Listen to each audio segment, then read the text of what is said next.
Then let's go to our next story. You know, the integrity of elections in our country has been at issue over time.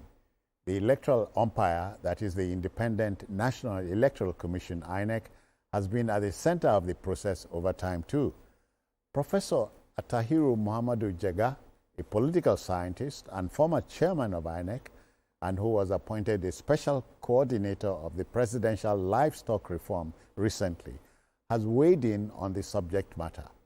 He has called for the amendment of the relevant provisions of the Electoral Act 2022 to make electronic transfer of results mandatory for future elections. Adekunle.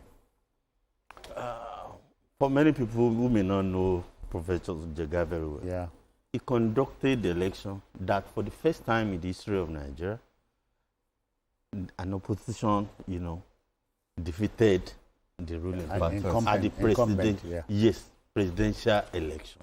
It has never happened before. Yeah. And when you look at our psyche, many people don't believe it is possible. So when it comes to conducting free, fair, credible elections, I think Professor Jega stands out as a credible voice. Remember, he introduced academics, people from the universities, into our election monitoring and all of that. He introduced NYC members and all of that, instead of always bringing party men and women, who are already seen as partisan one way or the other. So when Professor Jega is talking about elections, I believe every decent man and woman, or every decent man or woman should listen. In Nigeria, with the state of affairs we have now, we have no reason not to embrace technology. It helps. It will help our. If you ask the president today, what kind of elections would you want? He will tell you, clean, free, fair, and credible elections. Every president has always wanted that. But how do we deliver it? That's another problem. That's the problem. Now, we have a good opportunity now. We are moving toward, we have enough time to do it. And with the level of technological, adoption in Nigeria, I don't think we are too backward to get it done. If the political will is there, because elections on the field, when you monitor, we have been on the field for a long time. When you monitor elections on the field, many times, what you see on the field, the results you see on the field, will not tally with what is being delivered or announced. It should never have happened in this age where everything should be transparent. So we need transparency in our electoral system. I guess I am too sure that's part of what Professor Jega is asking for. We need more accountability. How do you because when you ask people to come and vote, and they do come out anyway, what will make them happy is to see that the wishes of the people, that's what is being reflected in the results. When people feel shortchanged, many will not come out. And if you talk to every man or woman who has decided not to come and vote, it is because of their belief, whether the belief is true or not, that, my votes will not matter. My votes will not count. We must try to ensure that every vote counts, be it local government elections, state elections, presidential elections. And part of why it has not happened, that is what, there are sections of our law that must be amended. You must take certain things away from INEC. The prerogative to say we will do it or we not. No, you must do it. They are let's make them committed by law that you have no choice. You are doing it. We can go this, we cannot go this. No, you will go this, because that's the international, best practice as far as this issue is concerned. Nigeria can do it, I want to think. So Professor Jega is not asking for too much. No, well, he's not asking for too much, but sometimes when you're asking, you also have to be very careful with what you're asking. Even in the developed country, world, America just finished their election. And I know that they did mail, which is paper. Yeah. You will still have to go and vote. And then you put it into the machine, and then from there it counts. So what he's actually talking about is for us to amend. And if you are talking about electronic, we need to be very careful with anything technology. Especially now that because our system, our political system is so bastardized in such a way that everybody wants to be the president, everybody wants to be a governor, everybody wants to be at that political space.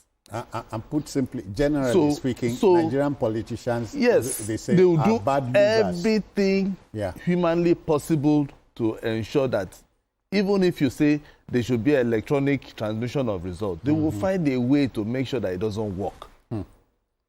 Because even this one that we are doing now, why has it not worked? It's because some people, after the election, people vote. They will tell you this is the result. They will still transfer via snapping and sending online. Now, where we should begin to look at is because you are doing the physical and the electronic, what you are doing now, for us to compare based on what Section 65 says. It's for us to be, just like you said, accountable to making sure that whatever has been counted and sent out tallies. Counts, at the end you understand? And everybody is transparent with it. So nobody should now say, oh, in Oshodi, they voted maybe 5,000. And when they are sending it, you are saying 50,000. And somebody has to raise eyebrow and be able to tell me, I was there when they voted and it was 5,000. Because what happened at the last election, which most people did not know, was that some people were invariably sending results into the system. If you notice, Adekunle, you remember INEC also said that thing, that some people were hacking into their system. They were hacking into their system. They spend billions.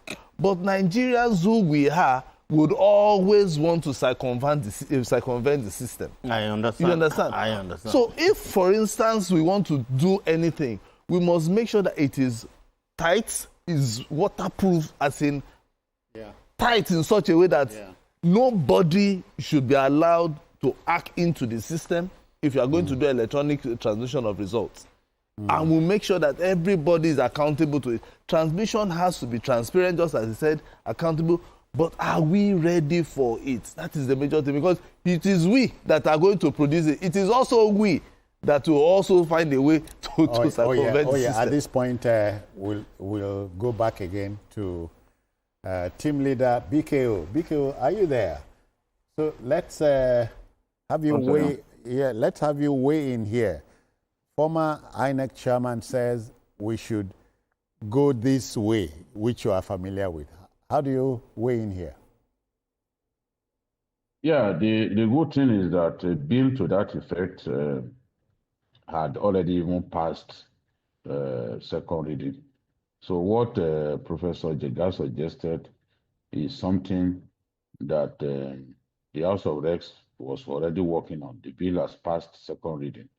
Our desire is to see that the bill eventually sails through and the president gives his assent.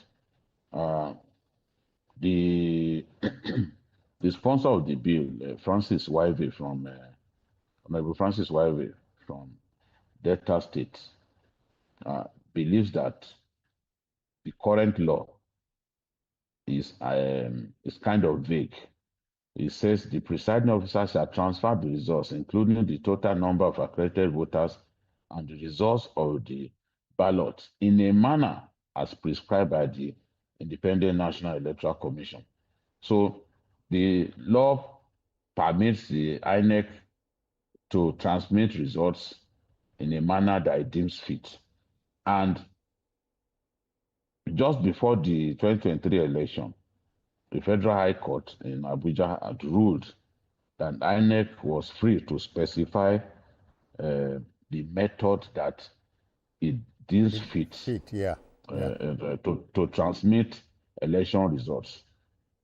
Because a lot of INEC staff could not transmit results from the polling centers, many Nigerians didn't believe that the presidential election was credible. Unfortunately, some of the naysayers who are going around saying the election was the worst in history, I wonder how a young man who didn't witness 1983 election, who didn't see the elections that we had shortly after independence, will come and talk about the worst election in history. How many elections have you seen in your life? You know, there's nothing that people didn't say about the 2023 election just because some of those results could not be transmitted. But we saw when some people came together to do independent collation of results on their own. The moment it became clear their opponent was behind, they shut the portal where they were collating those results. So it was clear to all that, look, people were just shouting because their candidate didn't win the election. No one is saying the election was perfect. We are never going to have a perfect election in our country. Not even in the US do you have perfect elections. And even India, the world's biggest democracy, they still use both electronic and manual means of collating results, of even conducting elections. No? They could have said, okay, let's make our elections electronic, totally electronic. But they knew that that would be cumbersome, that would create problems. So there's nowhere that elections are totally electronic in nature. You still have manual elements to it. What matters is for us to say, okay, our electoral culture has to change. The desperation to rig elections. And people must know that it's not the electronic transmission of results is not the silver bullet that will deliver perfect elections in our country. There are still ways by which people can rig elections outside of the electronic transmission of results. So we have to tell ourselves, how about other methods through which the integrity of our elections get compromised? I'm happy about one thing. BVAS is an improvement over the card reader that Professor Jega came up with. You know, and because of BVAS now, we no longer see underage people, 8-year-olds, 7-year-olds lining up to vote, as we saw in 2015 and the elections before it. So BVAS has made our accreditation electronic in nature, which means that if you were not the person whose biometrics were taken, you are not going to be able to vote. And the use of incident form is no longer the case. Where the BVAS does not work, they are ready to postpone the election to the next day. So there are some reforms that have come into our electoral process that people don't want to own up to. There are reforms now that were not there in 2015 that have made our elections a lot better that people don't talk about. How many times do you see underage people on the queues these days? You don't see them anymore because the BVAS will not recognize them. So we just hope that these reforms continue and we make up our minds that we want to make our elections credible. Let's stop the rigging. Let's stop the violence that disenfranchises people. We need to stop all of that. Everything put together helps us to have a good election, not simply electronic transmission of results. Yeah, you are right. Thank you very much, BKO. Gentlemen, as he said a while back, even President Trump keeps saying he was rigged out. He did also, there's no perfect election, no utopian state anywhere, you know. All right, we'll go on a commercial break now. We should be back shortly. Please stay with us. Thank you.